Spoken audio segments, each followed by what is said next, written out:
falar sobre os acontecimientos do ano 1978. En abril dese ano formouse a Xunta de Galicia no Palacio de Xilmírez, sendo presidente don Antonio Rosón. Ese mismo ano hubo 3 papas na Igrexa Católica.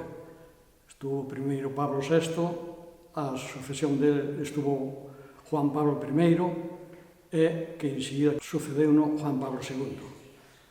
A partir de aí, en agosto hubo un suceso importante en Santiago, como foi un asesinato en plena Plaza de Abastos, aquí á beiriña destas aulas.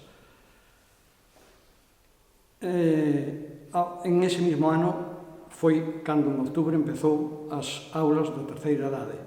E tamén, ese mismo mes, houve referendo e celebrouse a Constitución e quedou aprobada.